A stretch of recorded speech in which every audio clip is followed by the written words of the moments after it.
BBC বাংলার সান্ধ্য অধিবেশন প্রবাহতে আপনাদের স্বাগত।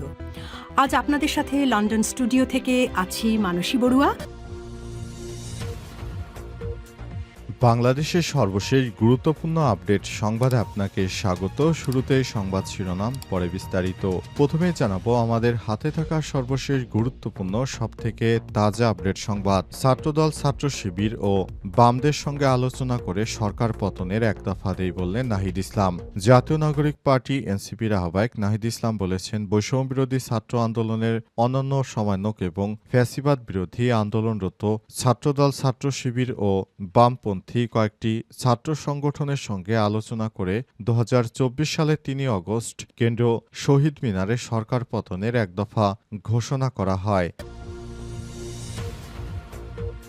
এরপর জানাবো শুক্রবার 7 বিভাগে জামাতের কর্মসূচি, কোন নেতা কোথায় নেতৃত্ব দেবেন। পিআর পদ্ধতিতে আগামী জাতীয় নির্বাচন সহ 5 দফা দাবিতে 3 দিনের কর্মসূচি ঘোষণা করেছে বাংলাদেশ জামাত ইসলাম। কর্মসূচির দ্বিতীয় দিন 19 সেপ্টেম্বর দেশের 7 বিভাগীয় শহরে বিক্ষোভ মিছিল করবে দলটি। এতে অংশ নেবেন দলের কেন্দ্রীয় সব নেতারা। এদিকে বিএসএফের গুলিতে নিহত ফেলানীর ভাইকে চাকরি দিল বিজিবি। 2011 সালের 7 জানুয়ারি কুড়িগ্রামের ফুলবাড়ী সীমান্তে ভারতীয় সীমান্তরক্ষী বাহিনী বিএসএফের গুলিতে নিহত কিশোরী ফেলানী খাতুনের ছোট ভাই এবার বর্ডার গার্ড অব বাংলাদেশ বিজিবির চাকুরি পেয়েছেন। আজ তার হাতে নিয়োগপত্র তুলে দেয়া হয়। এবারে জানাবো বগুড়ায় পুলিশ কনস্টেবলের বিরুদ্ধে ধর্ষণ ও অর্থ আত্মসাতের অভিযোগ। বগুড়ায় পুলিশ কনস্টেবল আব্দুর রহমানের বিরুদ্ধে ধর্ষণ ও অর্থ আত্মসাতের অভিযোগ তুলেছেন এক নারী। এ বিষয়ে 17 সেপ্টেম্বর ভুক্তভোগী ওই নারী পুলিশ সুপার কার্যালয়ে লিখিত অভিযোগ দেন। এদিন জেলা প্রেস ক্লাবে সংবাদ সম্মেলন করে বিষয়টি প্রকাশ করেছেন তিনি। এবং সর্বশেষ জানাবো শর্ত সাপেক্ষে কোটা ফিরল রাজশাহী বিশ্ববিদ্যালয়। রাজশাহী বিশ্ববিদ্যালয় শর্ত সাপেক্ষে প্রাতিষ্ঠানিক সুবিধা দিল পোষ্য কোটা প্রশাসন। 40 নম্বর পেলে ভর্তির সুযোগ পাবেন শিক্ষক, কর্মকর্তা ও কর্মচারী সন্তানরা। আজ ভর্তি পরীক্ষা কমিটির এক মিটিংয়ে সিদ্ধান্ত নেওয়া হয়েছে। প্রিয় দর্শক, এতক্ষণ শুনছিলেন সংবাদ শিরোনাম, এবারে বিস্তারিত।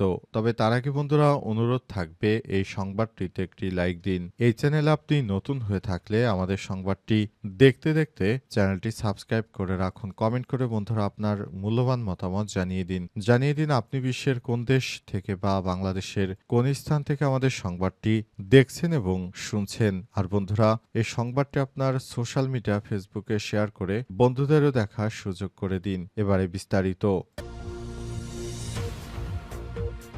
ছাত্রদল, ছাত্র শিবির এবং বামদের সঙ্গে আলোচনা করে সরকার পতনের এক দফা দেই বললেন নাহিদ ইসলাম।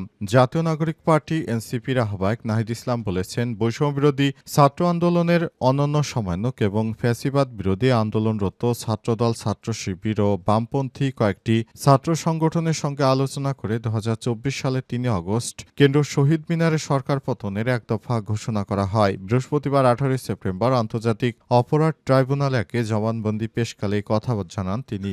আন্দোলনকালে সংগঠিত মানবতা বিরোধী অপরাধের অভিযোগে ক্ষমতাচ্যুত প্রধানমন্ত্রী শেখ হাসিনা সহ 3 জনের বিরুদ্ধে করা মামলার 47তম সাক্ষী হিসেবে জবানবন্দি দেন নাহিদ ইসলাম। এর আগে গত বুধবার 17 সেপ্টেম্বর শুরু হওয়া এই কার্যক্রম বৃহস্পতিবার শেষ হয়। পরে তাকে জেরা করেন রাষ্ট্রনিযুক্ত আসামি পক্ষের আইনজীবী আমির হোসেন। নাহিদ জবানবন্দির শুরুতে 2018 সাল থেকে বিভিন্ন ঘটনা তুলে ধরেন, যার মধ্যে ছিল 2019 সালে বিশ্ববিদ্যালয় কেন্দ্রীয় ছাত্র সংসদ ডাকসু নির্বাচনে প্রার্থী হয় এবং 2023 সালে গণতান্ত্রিক ছাত্র শক্তি নামের ছাত্র সংগঠন প্রতিষ্ঠা করা, ছাত্রদের স্বার্থ সংশ্লিষ্ট বিষয়ে কাজ করা এবং বিভিন্ন অনিয়ম দূর করাই ছিল ছাত্র সংগঠনের মূল লক্ষ্য। এই লক্ষ্যেই তারা কাজ করেছে দীর্ঘদিন ধরে এবং অবশেষে তারা বাধ্য হয়েছে অন্তর্বর্তীকালীন সরকারকে ক্ষমতায় বসাতে এবং শেখ হাসিনার সরকারকে পতন করতে। তারা চেয়েছে একটি নিরপেক্ষ, সুষ্ঠু, সুন্দর নির্বাচনের মাধ্যমে একটি নতুন সরকার গঠন করা, কিন্তু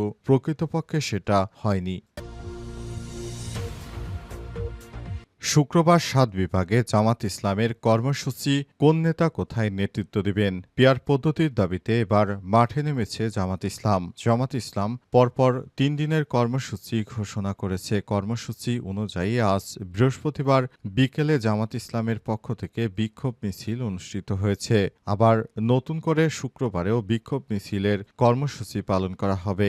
বাংলাদেশ জামাত ইসলাম এবার নতুন করে পিয়ার পদ্ধতির দাবিতে মাঠে নেমেছেন। তারা পিয়ার পদ্ধতি ছাড়াই নির্বাচনে অংশগ্রহণ করবেন না। এজন্য তারা সব রকমের প্রস্তুতি গ্রহণ করতে শুরু করেছেন। অন্তর্বর্তীকালীন সরকারের প্রধান উপদেষ্টা দায়িত্ব গ্রহণের পর বাংলাদেশ জামাত ইসলামের নেতাকর্মীরা তারা আগের থেকে অনেক বেশি শক্তি সঞ্চয় করেছে। বিশেষ করে স্বৈরাচারী সরকার পালিয়ে যাওয়ার পর জামাত ইসলামের সকল নেতাকর্মী মুক্ত হয়েছেন। তারা এখন অবাধে মুক্ত পরিবেশে নির্বাচনী আমেজ ঘুরে বেড়াতে পারছেন। অন্তর্বর্তীকালীন সরকারের প্রধান উপদেষ্টা প্রফেসর ডক্টর মোহাম্মদ ইউনূসের সরকার এই নির্বাচনটাকে সঠিকভাবে করবেন এই আশায় বাংলাদেশ জামাত ইসলাম সেই স্বপ্ন নিয়ে নতুন নির্বাচনের আশায় ফেব্রুয়ারিতে নির্বাচন করবে। তবে তারা একটি বিষয় দাবি করেছে, সেটা হচ্ছে জুলাই সনদের মাধ্যমে এবং পিয়ার পদ্ধতিতে এই নির্বাচন অনুষ্ঠিত হতে হবে। তাই নতুন করে তারা মাঠে নেমেছে। তবে বিএনপির পক্ষ থেকে সরাসরি না করে দেওয়া হয়েছে। বিএনপি জানিয়েছে তারা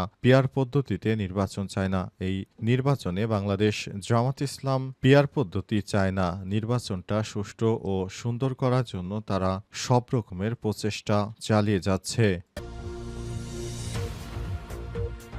বিএসএফের গুলিতে নিহত ফেলানীর ভাইকে চাকরি দিল বিজিবি। ২০১১ সালের ৭ জানুয়ারি কুড়িগ্রামের ফুলবাড়ী সীমান্তে ভারতীয় সীমান্তরক্ষী বাহিনী বিএসএফের গুলিতে নিহত কিশোরী ফেলানী খাতুনের ছোট ভাই এবার বর্ডার গার্ড অব বাংলাদেশ বিজিবিতে চাকরি পেয়েছেন। গত ২৩ ফেব্রুয়ারি লালমনিরহাট ব্যাটালিয়ন ১৫ বিজিবি আয়োজিত নিয়োগ পরীক্ষায় অংশ নিয়ে উত্তীর্ণ হওয়ার পর ১৮ সেপ্টেম্বর আনুষ্ঠানিকভাবে তার হাতে নিয়োগপত্র তুলে দেন লালমনিরহাট ১৫ বিজিবি ব্যাটালিয়নের অধিনায়ক লেফটেন্যান্ট কর্নেল মেহেদী ইমাম। ২০১১ সালের ৭ জানুয়ারি মাত্র ১৫ বছর বয়সী ফেলানীকে মর্মস্পর্শী হত্যাকাণ্ডে দেশ বিদেশে ব্যাপক সমালোচনার ঝড় বয়।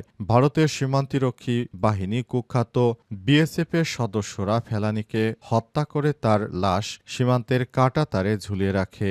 বেশ কয়েকদিন চলে যায়, তার লাশ কেউ গ্রহণও করে না এবং ওই অবস্থায় থেকে যায়, যেটা খুবই দুঃখজনক একটি ঘটনা ছিল বাংলাদেশের জন্য। ফেলানীর সেই হত্যাকাণ্ড মেনে নিতে পারেনি বিশ্বের এমন কোনো পাষণ্ড মানুষও। তবে ভারতীয় নরপশুরা তারা সেটি উপভোগ করেছে। তারা ফেলানীকে হত্যাই শুধু করেনি, বরং কিশোরীকে হত্যা করে তাকে খুন করে তারপর তার লাশ ফেলে রাখে। এ অবস্থায় ফেলানীর সেই বিষয়টি নিয়ে দীর্ঘদিন ধরে বিভিন্ন রাজনৈতিক দল এই ফেলানী হত্যার বিচার চেয়ে নানা জায়গায় মানববন্ধন করে কেটে যায়। শেখ হাসিনার দীর্ঘ সময় সেই বিচার হয়নি। অবশেষে শেখ হাসিনা পালিয়ে যাওয়ার পর ফেলানী হত্যাকাণ্ডের বিচার শুরু হয়েছে। তবে এখনও সেই বিচার শেষ হয়নি। ইতিমধ্যেই তার ছোট ভাই বিজিবির নিয়োগ পরীক্ষায় উত্তীর্ণ হয়েছেন। তাকে এবার দায়িত্ব দেওয়া হচ্ছে দেশ সেবার। যে বিজিবির সদস্যরা বর্ডারে দিনরাত পাহারাদারের ভূমিকায় থাকে, তারা মাতৃভূমিকে শত্রুমুক্ত করার জন্য তাদের নিজের জীবনের মায়া ত্যাগ করেও তারপর দায়িত্ব পালন করে সেই ফেলানীর ভাইকে এই দায়িত্ব দিয়ে সম্মানিত করল রাষ্ট্রপক্ষ। বগুড়ায় পুলিশ কনস্টেবলের বিরুদ্ধে ধর্ষণ ও অর্থ আত্মসাতের অভিযোগ। বগুড়ায় পুলিশ কনস্টেবল আব্দুর রহমানের বিরুদ্ধে ধর্ষণ ও অর্থ আত্মসাতের অভিযোগ তুলেছেন এক নারী। এ বিষয়ে গত ১৭ সেপ্টেম্বর ভুক্তভোগী ওই নারী পুলিশ সুপার কার্যালয়ে লিখিত অভিযোগ দায়ের করেন। এদিন বৃহস্পতিবার ১৮ সেপ্টেম্বর দুপুরে জেলা প্রেস ক্লাবে সংবাদ সম্মেলন করে বিষয়টি প্রকাশ করেন তিনি। সংবাদ সম্মেলনে তদন্ত সাপেক্ষে অভিযুক্ত কনস্টেবলের বিরুদ্ধে আইনগত ব্যবস্থা গ্রহণ করা হচ্ছে। ভবিষ্যতে কেউ যেন এই ধরনের কোনো ঘৃণিত কাজ করতে না পারে সেজন্য পুলিশ প্রশাসন সর্বদাই প্রস্তুত রয়েছে। কেউ যেন ভবিষ্যতে এই ধরনের কোনো ঘৃণ কর্মকাণ্ডে জড়াতে না পারে, তাই পুলিশের পক্ষ থেকে কঠোর শাস্তি হয় যেন সেই ব্যবস্থা করা হচ্ছে।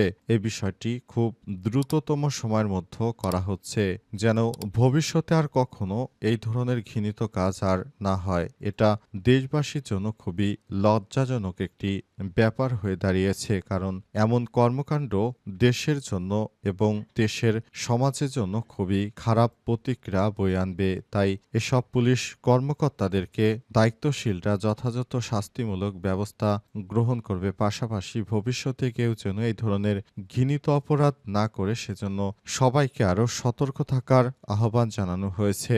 অভিযোগপত্র সূত্র থেকে জানা গেছে, প্রায় 4 থেকে 5 বছর আগে তালাকপ্রাপ্ত হওয়ার পর ওই নারীর সঙ্গে কনস্টেবল আব্দুর রহমানের পরিচয় হয়। তখন তিনি পাবনার সাতিয়া থানায় কর্মরত ছিলেন। একই গ্রামের বাসিন্দা হয় তাদের মধ্যে যোগাযোগ বাড়ে। ওই নারীর দাবি, বিয়ের প্রলোভন দেখিয়ে আব্দুর রহমান দীর্ঘদিন তাকে সম্পর্কে জড়ান এবং একাধিকবার বগুড়ার বিভিন্ন হোটেল ও পার্কে নিয়ে শারীরিক সম্পর্ক করেন।